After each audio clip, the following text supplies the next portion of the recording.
Hello and welcome to Knitting with Betty. I am Betty, and firstly I want to apologise for my appearance. I have a terrible migraine today, so I'm in comfy clothes because I just couldn't face getting dressed. So I've been lounging on the sofa all day with a horrible migraine, so that's why I'm a bit sort of chalky and pasty looking. But I will try my best to get through this video. I actually did record this yesterday, but for some reason it didn't record, and I think this was because I was coming down with a migraine, so I wasn't fully kind of aware of what I was doing, and yeah, it didn't record for some reason, so I'm already annoyed because it hasn't recorded. I'm hoping this will record this time. But yeah, so first thing is to say welcome to all of my new followers. So for some reason, the last video I did, which was my sort of roundup of 2026 and the trends that are going to be in knitwear, for some reason the YouTube gods decided that it was a good video and put it in front of lots and lots of new people. I don't really know why, because I did exactly the same video a year ago and it didn't do as well, but for some reason this video did really well. So if you have joined me through my trend predictions for 2026, welcome. So I am Betty and I run Knitting with Betty. So this YouTube channel, but I also run Sitting Pretty Knits, which is at the moment just vintage not sewing patterns, which at the moment is just vintage knitting patterns that I've scanned in from my archive and produced PDF versions of them so that you can enjoy them. But latterly, but from about this time last year, actually, I started to learn how to draft my own knitting patterns. So in the near future, I will be bringing out my first ever knitting pattern. I've hit a few stumbling blocks along the way, so it's going to be a little bit delayed. It was meant to come out in January, but that just never happened. So it'll probably be April, May time now.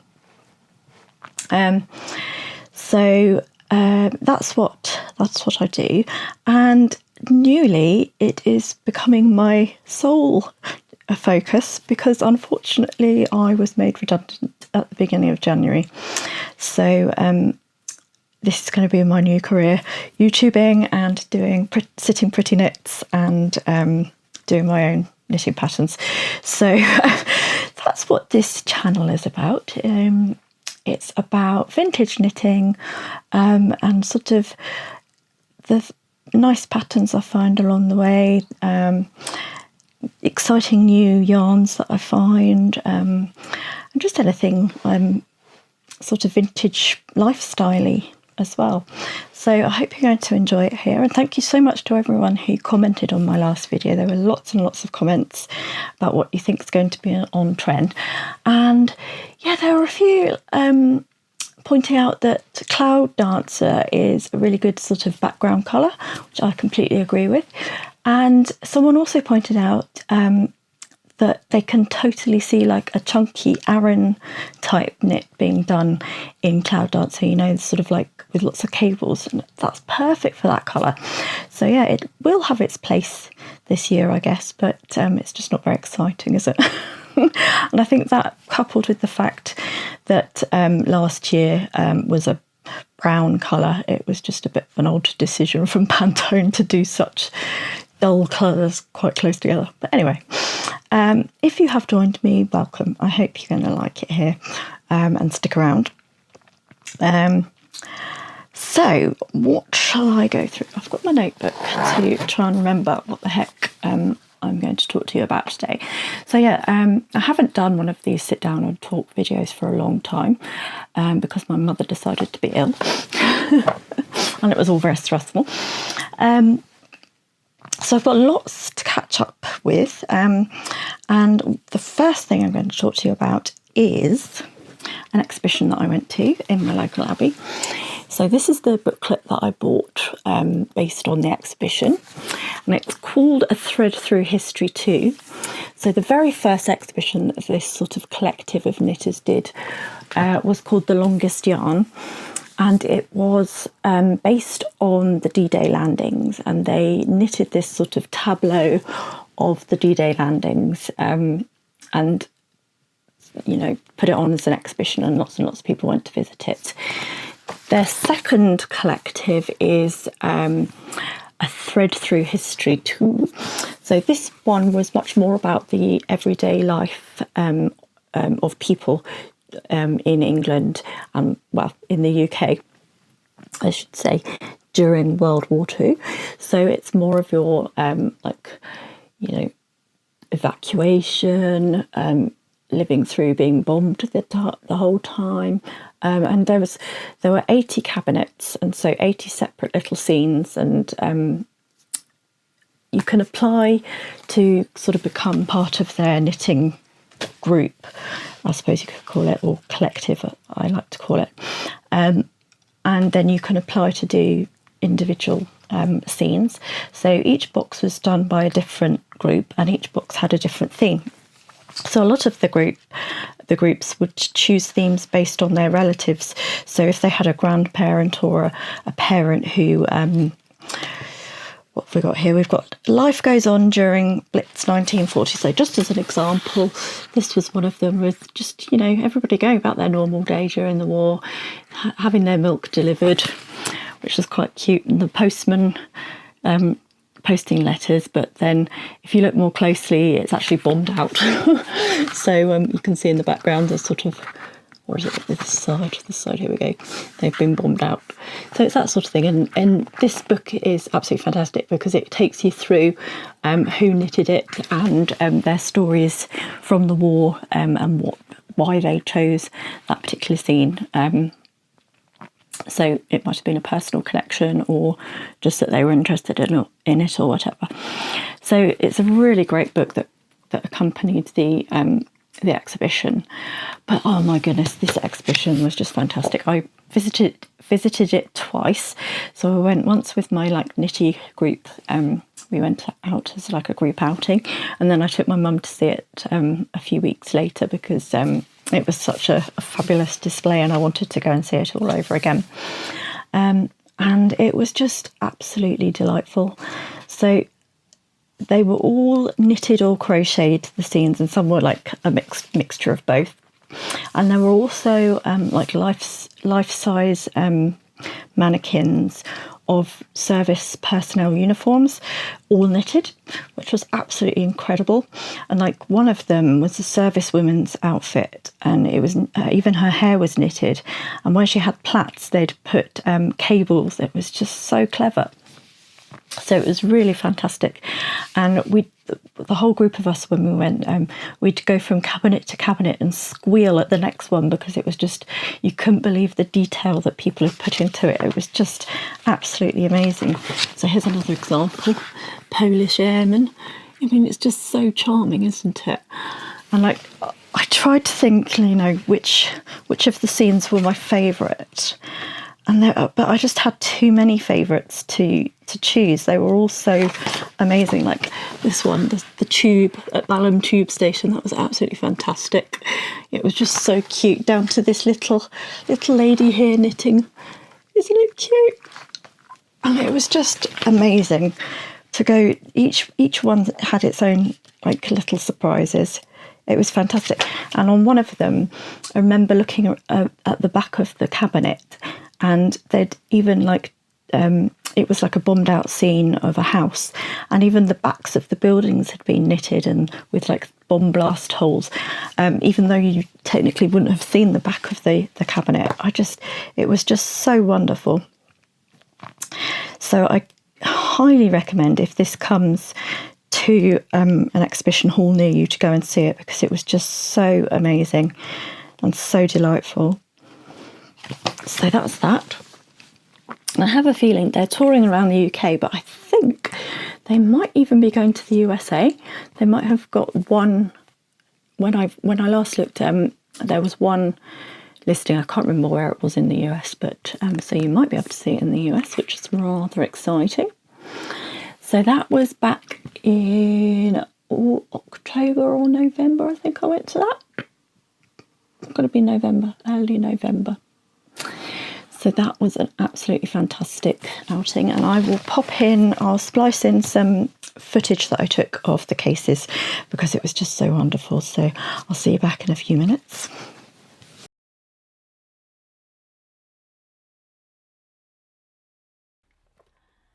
So I hope you enjoyed watching those little videos that I took. I tried to sort of get a good selection of different ones, but like I say, there were just so many good ones that I couldn't choose like my favourites, so I filmed them all. So that was my first sort of trip that I hadn't told you about. I think I'd posted like a short on that exhibition, but so this was your full story of it. Right, second thing that I did in December, I went on the Susan Crawford Vintage Retreat. It was a festive retreat. Festive retreat was a little bit different from how other retreats. So usually when you go on a Susan Crawford retreat, you have like visits out during the day. So you get your tutorial and your project for the holiday, and then you have like a workshop for a couple of hours, and then the rest of the time you can do some knitting, or there are some trips out to various different historical places that are around the Lake District. But this one was much more about relaxing, because it was a festive retreat. It was more about sort of getting your festive knits made in time for Christmas, so you could just relax in the cottage by a nice open fire and knit with your friends, basically. So that was rather lovely. We did, of course, have our project, because each retreat Susan designs a new project for. And this one was I can't remember what the mitt was called. I'll pop it up when I figure out what it was actually called. But it's a little fingerless mitt that's just so pretty, isn't it? And so this was the techniques she was teaching us were the colour work, how to do colour work and how to do corrugated ribbing. So that was rather fun, and it was just really lovely. So we did have one trip out that we went to Dove Cottage. So the Lake District, or Grasmere, where we went in particular, is known as where William Wordsworth and his sister lived. So we went to Dove Cottage, which was their house, and I'd not been to Dove Cottage before. The 2 times I'd been to the Lake District before, I'd tried to go to Dove Cottage, but it had always been shut when I arrived. So it was really nice to actually go there this time, and it was open. And so we went and we had a little look around Dove Cottage, and in December they did like a candlelight, not a procession as such, it was more like just looking around the cottage in candlelight, which was really interesting because it kind of gave you a feel for what it would have been like back in Wordsworth's time, because it would have been only by candlelight and it was very dark. So that was quite fun. So we looked around the cottage in the various rooms, but we also had a talk from a lady about what Christmas would have looked like in Wordsworth's time. So this was pre-Victorian times, so pre all your Christmas trees and all the festivities that we now associate with Christmas. So it was looking more to like Georgian Christmas and what the festivities would have been. And they had these big sort of bow things, Christmas bow, I don't know what you'd call it, ornament that would have adorned people's homes. So it was really nice to learn about what the traditions would have been like back in Wordsworth's time. And it was just really nice to finally visit there, and really atmospheric. And you can tell, you know, that his poetry was so inspired by the landscape and his surroundings. You could tell like where he got that inspiration from. So that was a really nice trip out that we had. And then the rest of the time it was honestly just spent knitting and chatting. We had a lovely group there. We had some ladies from America, and we had a lot of British people actually, which was quite nice. Usually they're quite international affairs. But we had a lady come over from Ireland and her mum, who was from Wales, and so they met at the retreat, which was lovely. And yeah, everyone got on really well. And it was just a really nice, relaxed group. And it was nice to have that sort of downtime before Christmas and the Christmas madness begins. But of course, my mum did break her arm during that trip. So that was a little bit stressful. So that was my other thing I had to tell you about Susan's retreat. Oh yes, sitting pretty knits. So unfortunately, I was made redundant at the beginning of January. So I used to work for Susan Crawford Vintage, which is why I talk a lot on my blog about Susan Crawford Vintage.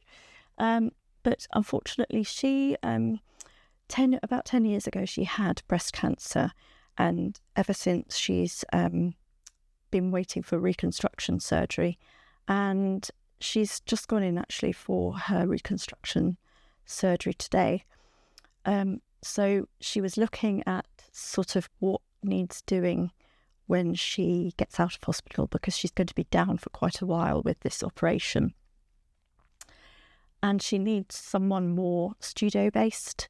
So I work remotely. I live down south and Susan lives up north in the Lake District. So I had been working remotely for her and then going up sort of every couple of months just to touch base with her. But she sort of really looked at things and she very much needed someone more in the studio. I'm just going to make sure that's still recording. Yes, it's still recording. Phew. That's a horrible feeling there. Hang on a sec. I get really dehydrated with migraines. So she needs someone more studio-based, and obviously being hundreds of miles away, that's not something that I can do. So unfortunately, she had to let me go, which was really sad, but we're going to keep in touch, and we didn't leave on bad terms or anything, and I completely understand where she's coming from with her business. She couldn't afford to have both me and somebody extra in the studio while she's out for the count, so I completely understand. So what it means is I am throwing myself into this YouTube channel and into Sitting Pretty Knits. So you might have noticed this lovely pink cup here. So this is one of the things I'm going to be offering on my website. Sitting Pretty Knits. So you can have a nice cup of tea to, when you're doing your knitting. And there'll be some other like bits and bobs that I wanted to get, like a cushion and a blanket so that you can like snuggle up on the sofa whilst you're knitting. But they, the fulfillment thing doesn't, they don't do blankets, or I'm not sure if they do cushions or not. In the UK, it was just for the US, I think. So maybe if I find that on another company, I might be able to do that. But at the moment, I've designed this cup, and I've got some postcards with vintage patterns on the front, which are quite fun. The samples of those haven't come through the post yet, but I will show you when they do. But I just thought they would look really fun, and they're great for like if you send like a little present to someone and just want to write a note to them, that sort of thing, or just as like a piece of artwork. The postcards are quite fun. But yeah, so I hadn't anticipated being unemployed, but I have decided to pivot, and so I'm throwing myself into Sitting Pretty Knits. So I had been running it alongside working, and I hadn't really paid much attention to it. I think last year I might have added a couple of new patterns, but didn't really, concentrate on it whatsoever. Oh, excuse me. I didn't really concentrate on it, that much. And last year, on average, I made about £5 a month after Etsy's taken all their fees and whatnot. So it's not going to make me a great deal of money. So I'm having to throw myself into it to make more of a go of things, because I'm desperate for money now. because this is going to be my only income. And obviously when I bring out my pattern, hopefully that will bring a bit more income in. I'll talk about that in a minute. So Sitting Pretty Knits, I'm going through my archive of patterns, vintage patterns, and I'm slowly scanning them in. I'm starting with spring knits, so I've organised them into spring, summer, autumn and winter so that you can knit along seasonally. So January and February and March are all about your spring knits and getting the patterns and all your yarn and starting knitting so that hopefully you'll have some knitwear in time for springtime. So you should be getting onto it now. And let me show you a couple just to wet your whistle of the kind of things that I'm going to be. So spring knits are very much sort of your transitional pieces. So little short sleeves, maybe some lacy cardigans, and I've got this twin set here, which is like a lacy twin set, which is quite cute. But things with lots of florals on. So this one I think is perfect for sort of Easter time. Oh, flopping about a bit. And I've used AI to create some colourways to try and give you a bit of inspiration of what you could do with your knitting. So that's that one. This is your twin set, so it's a nice lacy set, so you can layer up or layer off if it gets a little bit warmer. This one's got sort of a wavy, zigzaggy kind of, it's more of a wavy really, lace pattern on it. And then another little lacy cardigan that I thought was quite cute with like a yoked detail of, is it ribbing? It could be ribbing, it might just be like a pattern on it. So I'm going to be adding those sorts of things at the moment, and then I'll add more sort of summery things as and when the sort of summer season comes up, or just before, so you have time to knit in time for summer. And so yeah, that's what I'm going to be throwing myself into. So if you haven't bought a vintage knitting pattern from me from my Etsy shop, now is the right time to do it, because I am desperate for money. And I've also set up sittingprettyknits.com, and I'm running a Shopify shop with all the patterns in it and the various goodies, extra sort of merchandisey kind of bits that you can get there too. So I've done this because Etsy is great for bringing in an audience, but they take a massive chunk of your earnings. Like massive. That's why I only averaged like £5 a month. Like some months I was only like £3. It's like, that's not even a coffee. It's not going to get me very far, is it?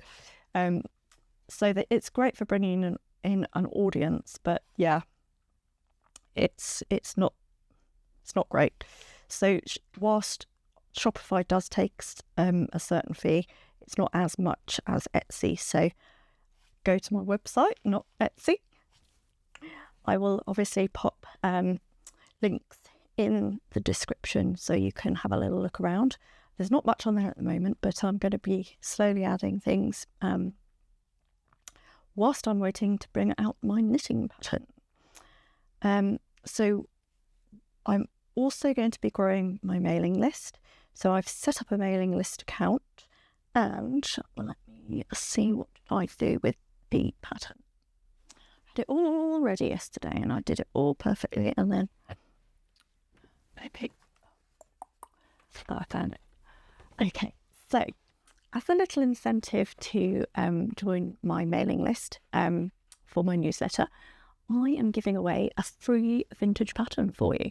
So it's for this rather fabulous pair of Fair Isle gloves.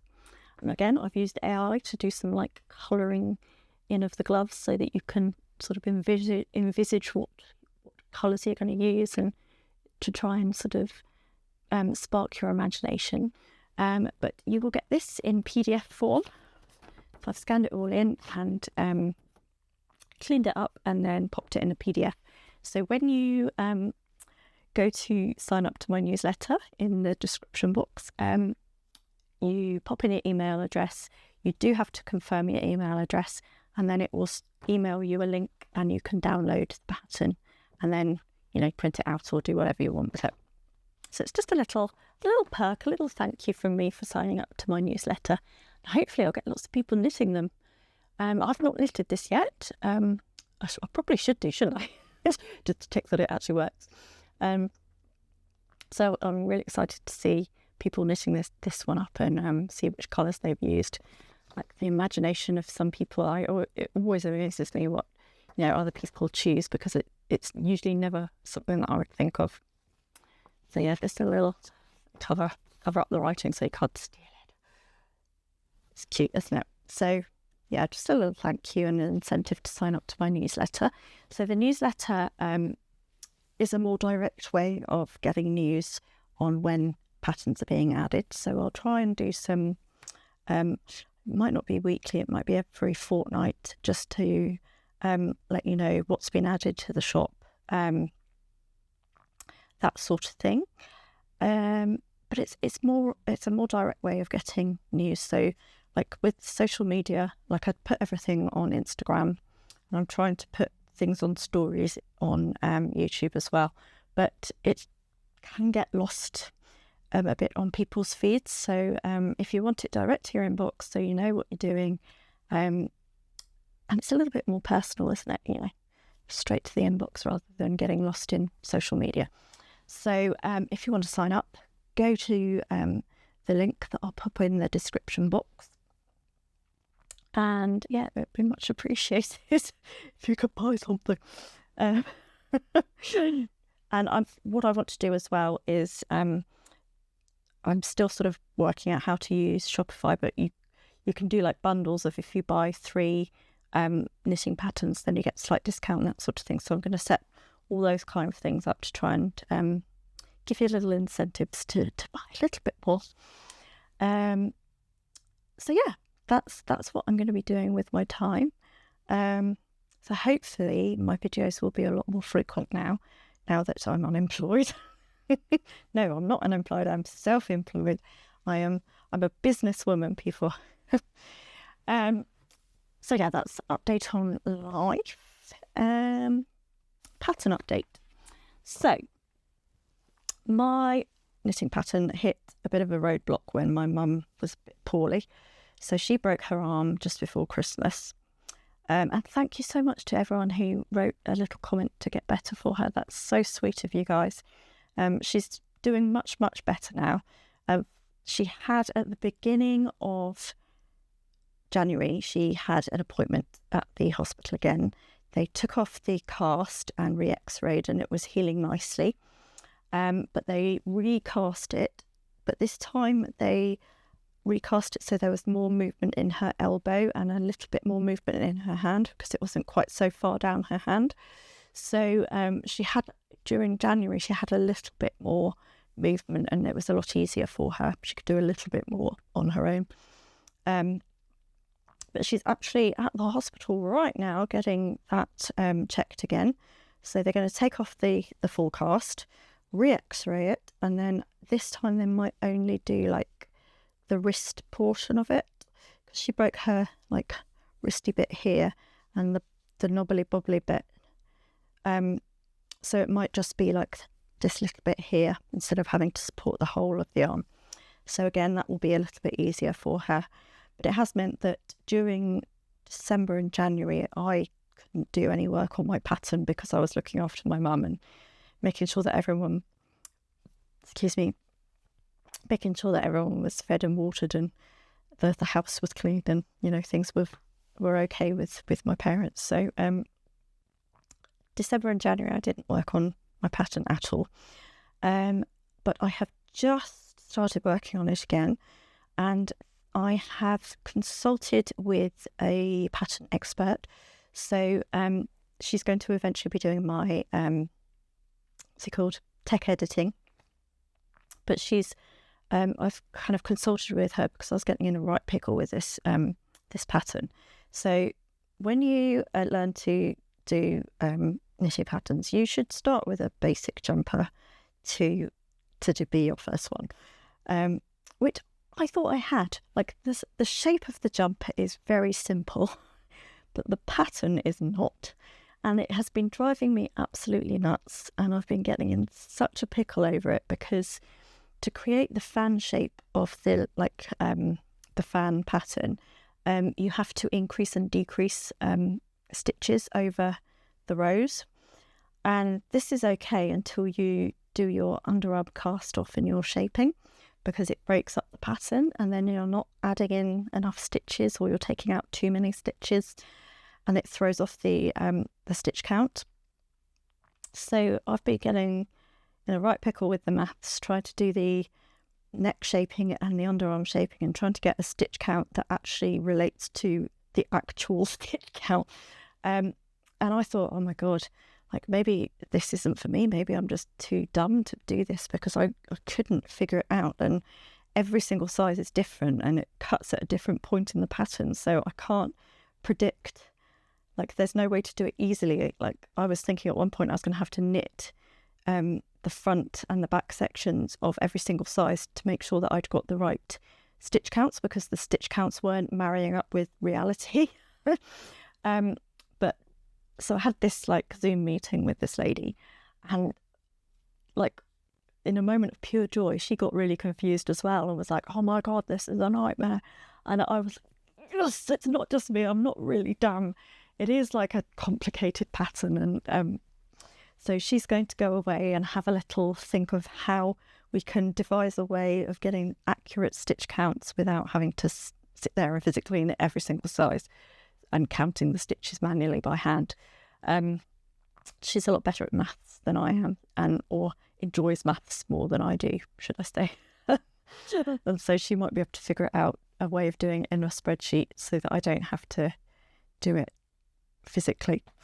It will just be done for me in a spreadsheet sort of thing, with a formula, which what I'm not bright enough to figure out on my own, basically. Or I've got to the point where I just don't care anymore. And that's really sad, because like it's a beautiful design. Like I love the sweater, but I hate it now. Like I've got to that point where I'm like, oh my God, I just want it to be finished. I just want it to be done. And I've nearly thrown in the towel so many times because it was just too much. And then with my mum being ill as well, it was too much. So, yeah. But I couldn't throw in the towel because I've spent so many hours on this damn pattern that if I gave up now, it would have been like a humongous waste of time. And like, considering I started my journey to creating my own pattern a year, pretty much to the day, it would have been like a whole year of my life completely wasted. So I'm persevering through sheer stubbornness, and I will get there, but it's going to take a lot longer than I had hoped. And so yeah, she's looking through the files now at the moment, checking my braiding, checking stitch counts, and figuring out this way of calculating the stitch counts so they're more accurate. So hopefully she'll be doing that over the next month, and then can send it back to me, and I can do all the finalising and pop in the charts. And well, that's another thing that takes ages, is creating the charts in Stitch Mastery. I've got really dry throat again.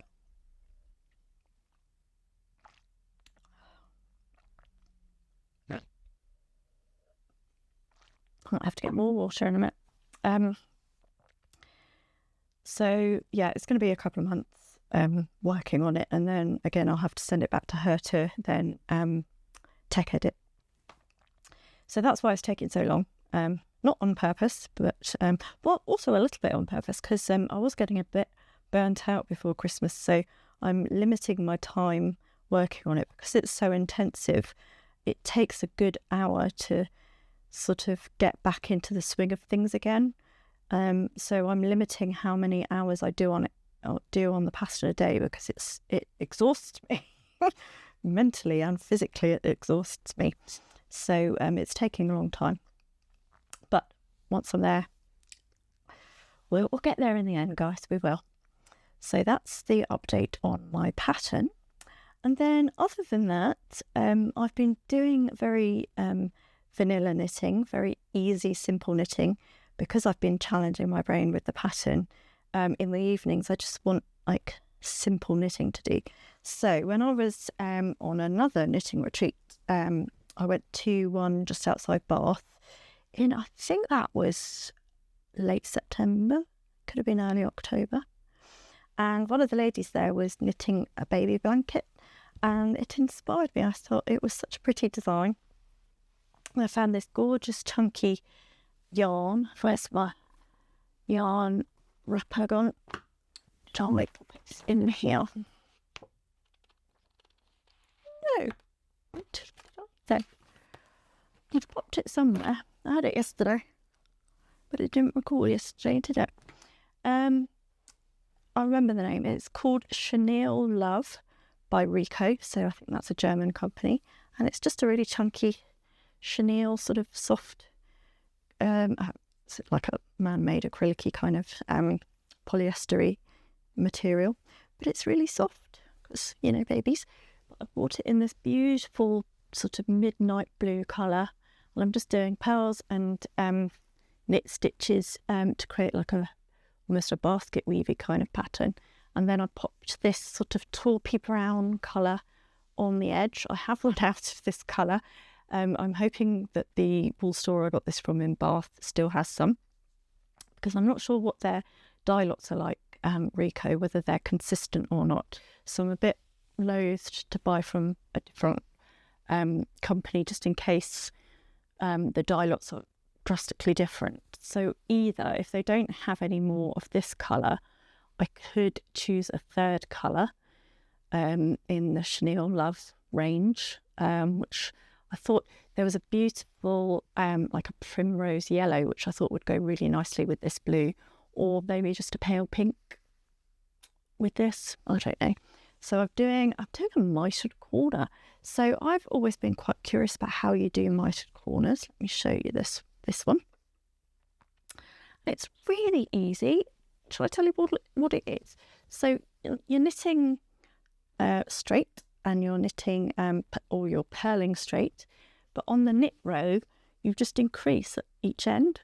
So you do, in the first stitch you knit front and back, and in the second to last stitch you knit front and back, and it's as simple as that. Every other row you're just increasing, and it creates this kind of triangle shape, and then you just sew the two together and it goes together perfectly in a mitered corner. So it's warped a little bit along the side, so I'm going to have to block this so the blanket lays nice and flat. But yeah, it's just a nice, I mean, this is probably a bit bigger than a baby blanket. Oh, let me try. Let's get it sideways, might get all of it in. So I want it to be more of a single bed kind of size, because I want to like snuggle with it on the sofa. And at the moment it's just a little bit too, it's not quite long enough.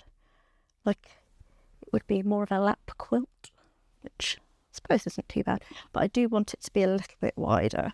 And with the rest of the ball of yarn,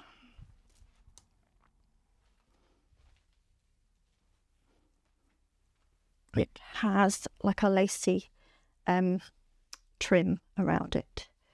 So I've got this much left to try and get round the whole thing. So that will add to the length a little bit, but it's still on the short side. So they're hence contacting the shop to try and get a little bit more yarn. To hopefully make it a bit bigger, so it's nice and snuggly on the sofa, and it's so soft and so warm. Just love it. Even though it's like man-made fibres, and I prefer animal fibres. What you gonna do, hey? Sometimes you just got to give in to it. Give in to the soft. And actually, I've had my mind changed on man-made fibres. So the last retreat I went on in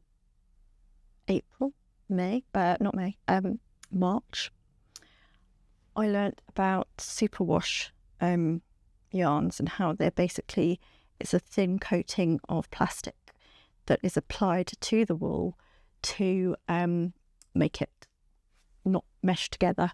It smooths out all those barbs that are on wool fibres that mat together when you agitate it.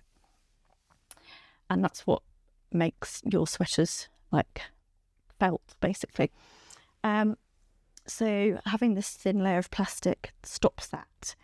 But obviously that means you are then introducing plastic to an animal fibre, and that, from an environmental standpoint, that's not great. However, when I went on the Festive retreat, Susan was explaining, I think the company was Paytons and Baldwin. They, back in the 1930s, they basically invented superwash wool. And this is because at the time, man-made fibres were becoming all the rage, and this put an enormous pressure on the wool industry in the UK.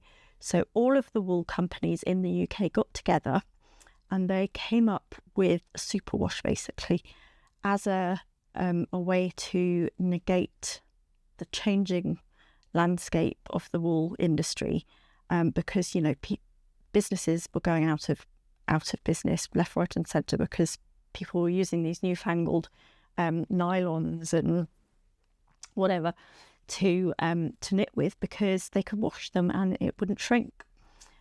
So the wool industry all got together and they came up with this patentised wool, and that's how superwash came about. And it's absolutely genius because it meant that you can still buy animal fibres and still knit with them, and you're not putting a whole industry out of business. So, and the thing that they did that was really smart is that they didn't patent it. So it was free for people to use. They could use this technology to create wool because they didn't want the wool industry to go out of business. So I've kind of had my mind changed. Like, if it means that more people buy wool because it's superwash and they can just chuck it in the washing machine, then is that a good thing? Or is it a bad thing that there's plastic on it? It's like weighing up things, isn't it? So I've had my mind changed, and I might, be less militant about superwash or feel less guilty about using it, should I say.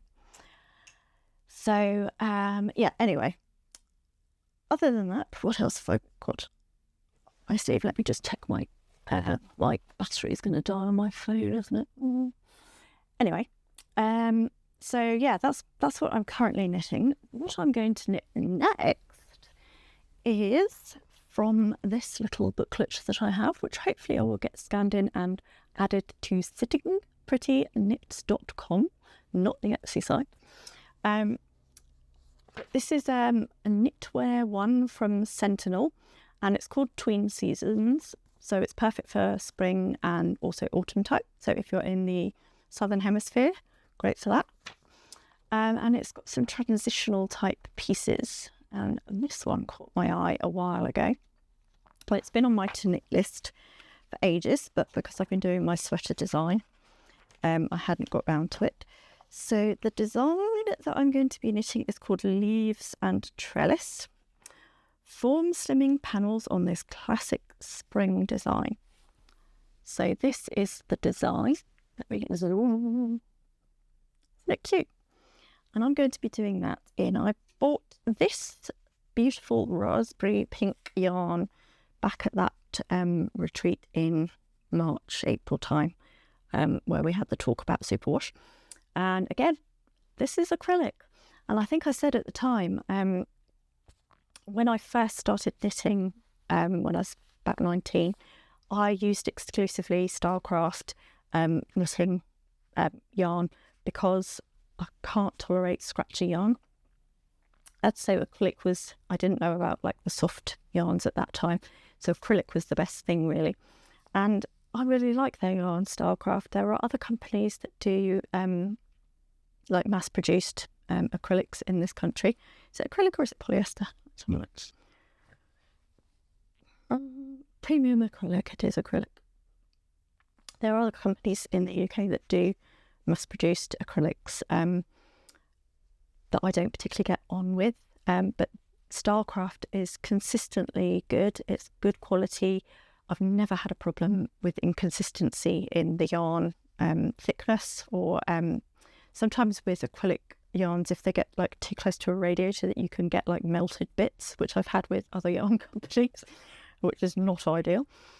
So I've never had a problem. They've got a huge range of colours, and this is their 4-ply, but they also do double knit and also sort of Arons and all sorts of weights, and they do tweedy ones, and it's just, it's a really good price point as well. So that's what I'm using for that. So that's what I'll be starting soon, hopefully. But yeah, I think that is everything that I have remembered to talk about. So yeah, I hope you guys, wherever you are in the world, you have lots of squishy yarn and a nice pattern that you're going to be knitting. So let me know what spring knits you're going to be knitting.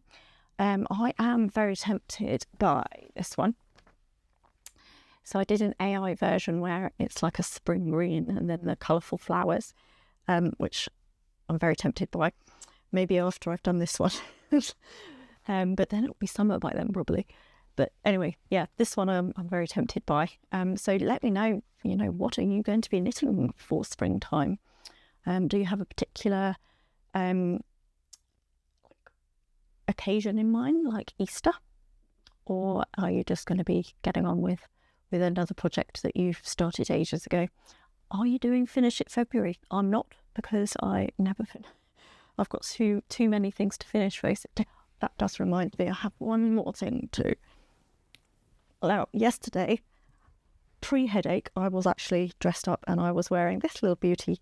So someone in the comments was watching back some of my videos and they asked had I finished this, because they had seen that I was in the process of finishing it.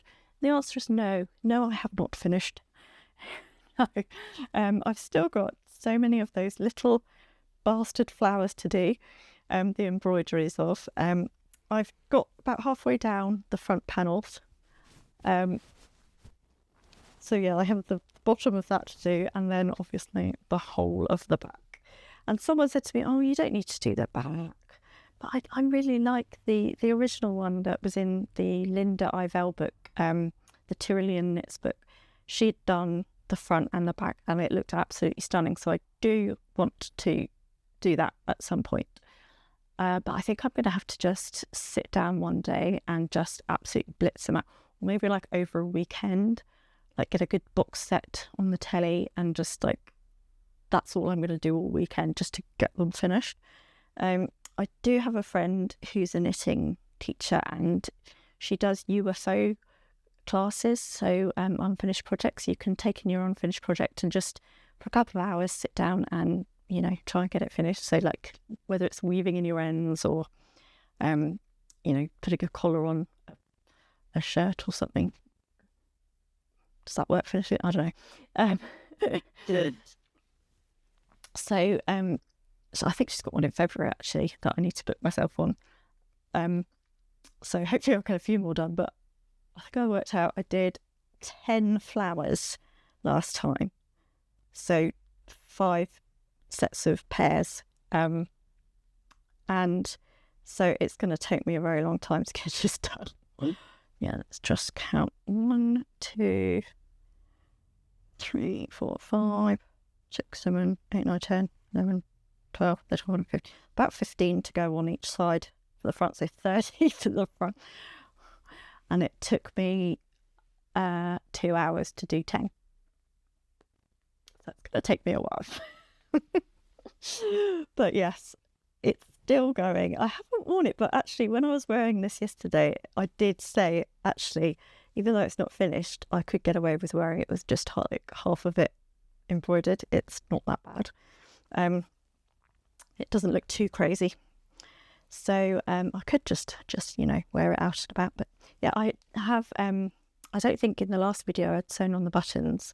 I think I was choosing between these white ones or the purple ones, and I chose the white ones. So I have sewn the buttons on. So that's a slight improvement, right? But yeah, that still needs to be done. But yeah, I'm not doing Finish It February because too much pressure. But anyway, if you're doing Finish It February, let me know. And I hope to see you again, probably at the end of February, beginning of March. So wherever you are, I hope you have a lovely February, and I'll see you soon. And I'll be trying to post like shorts and things in between, so, and on my community board as well. So I'll try and keep a little bit more up to date with you guys. But yeah, see you soon.